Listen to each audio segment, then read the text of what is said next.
So Trump has now repeatedly come out in a number of different conversations with reporters and said, yeah, Panama, we're going to take it. So here's one example here. They violated the agreement.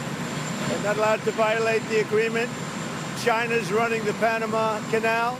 That's not true. That was not given to China. That was given to Panama foolishly. But they violated the agreement, and we're going to take it back, or something very powerful is going to happen. This is the second time in about 3 or 4 days that I've seen him say this. Yeah, we're going to take it back. They violated the agreement. We're going to take it back. So threatening war with Panama to control the canal. We have some more specifics. There will be many casualties. Panama girds for war as Rubio opens talks. Marco Rubio's weekend visit to Panama is set to offer clues to a pressing question whether the next 4 years of American policy will more closely resemble an imperial conquest or a hardball real estate negotiation. Now, by the way, let me just pause to point out here, we can all agree both of these things are bad, right? You're either going to do an imperial conquest or you are illegally threatening an imperial conquest in contravention of international law. Neither one of these things are good. Threatening your allies with war to not cave to your demands immediately, that has long-term consequences for the viability of the U.S. as the world's sole superpower, right? Right.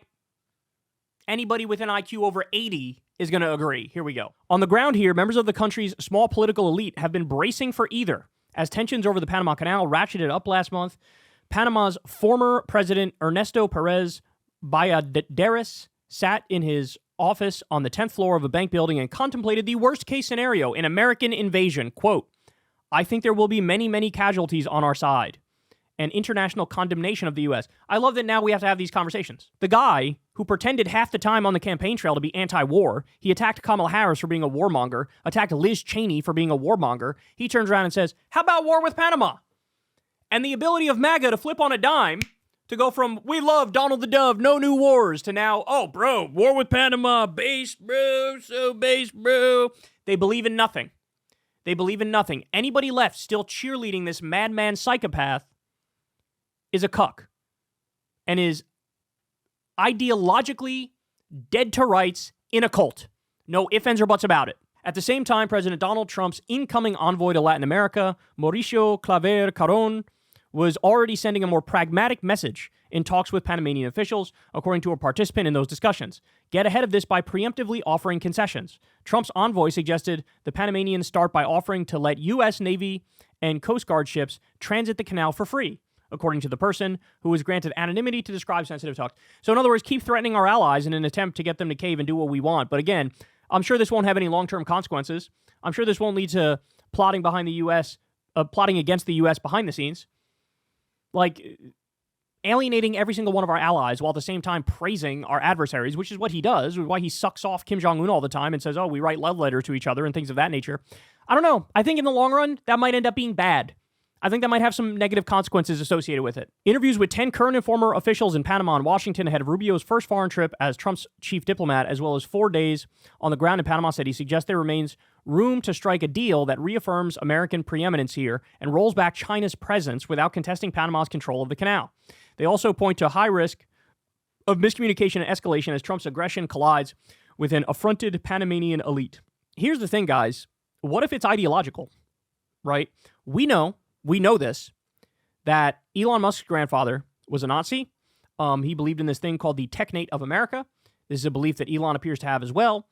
That means the U.S. basically wants complete and utter hemispheric dominance and to create a greater United States, which means Canada would become a state. We would get Greenland, which is why they're warmongering with Denmark over Greenland.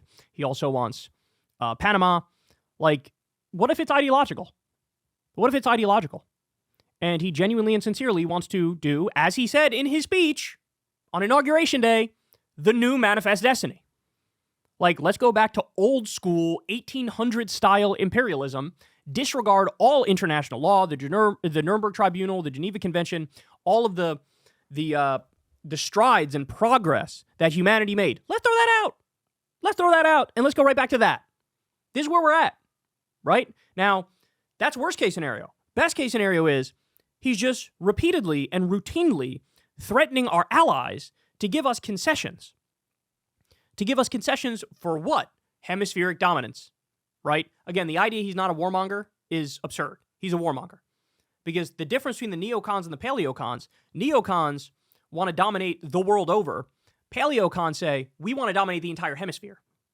So it's not non-interventionist. It's not. This is very interventionist, but it's interventionist for our neighbors in our hemisphere. Warmongering. Dick Cheney would be blushing right now at this. Here we go. Biodaris sipping on iced coffee, argued that in an increasingly multipolar world, Trump is overplaying his hand. Oh, you don't say. Fresh from a consultation at the presidential palace with his incumbent successor, Jose Raul Mulino, Biodaris said the only specific response they discussed was an appeal to the United Nations, which has since been made. I love that. This is how much of a lawless situation we're in. This is how much we're in a might makes right situation. All they could think of to do is let's petition the UN. How well did the UN help out the Palestinians in Gaza? How did that go? But Biodaris raised the prospect that, if pushed, Panama could retaliate by opening up the choke points of another important flow, that of South American migrants heading north from Colombia. Oh, you mean the United States doesn't have total control of absolutely everything with no retaliation? We learned that with this attempted trade war from Trump. Oh shit, they can react? Oh. So basically what they're saying is, you want a migrant crisis that's 2 or 3 times as bad as it is? Keep fucking with us. One of the things we might do, if things become worse, is just open up the gates. Rubio's visit is set to test whether direct high-level diplomacy can contain a crisis. It's not. He created the crisis. He made it. It's him. He is the crisis. Why can't we just say this? Rubio's visit is set to test whether direct high-level diplomacy can contain a crisis that began with threats made by Trump. Okay, to be fair, they did, on social media late last year, alongside complaints about toll prices and claims that Chinese soldiers operate the canal and escalated since. That's nonsense. It's not true. By the way, why would you put an alcoholic sexual assaulter who has a crusade tattoo as defense secretary? Gee, I wonder why. Why would you do that? Why would you get somebody who's so fucking compromised and so ideologically cucked to you and your worldview? Why would you do that? Oh, maybe because they'll greenlight fucking everything? Why would you pick Marco Rubio, the neocon's neocon, the warmonger of warmongers, as you deride warmongers? Why would you pick him? Oh, that's right, because he's never met a South American country, didn't want to fucking coup and take over. We are past the point of no return, y'all, because as I said, worst case scenario, they're literally trying to, through force, take over all these different areas in our hemisphere, right? Best case scenario, you are still destroying international relationships with our allies in the long run. Where, look, we are speeding towards the abyss here, where eventually the position throughout the world is, no, the dollar cannot be the world reserve currency anymore. We got to go to BRICS. We got to go to China because they're more reasonable. They're more stable. They're more sane. The U.S., you can't trust a fucking word they say. Look at how Trump rips up every international agreement. He comes in, Paris Agreement, done. Iranian nuclear agreement, done. We're done with that. We're not doing that. Why would anybody trust our word and work with us in a scenario where any treaty we make, within 4 years, it can be totally null and void? Nobody should work with us. We are not fit to lead anymore, and it's because of shit like this. And that's to say nothing of the fact that they might literally be ready to deploy troops. You see who they're warmongering with. Denmark, Greenland, Mexico, Panama, Iran, Venezuela. The list is never ending. And do they mean it? The answer is yes. Hey y'all, do me a favor and like and subscribe. It helps out big time in the algorithm.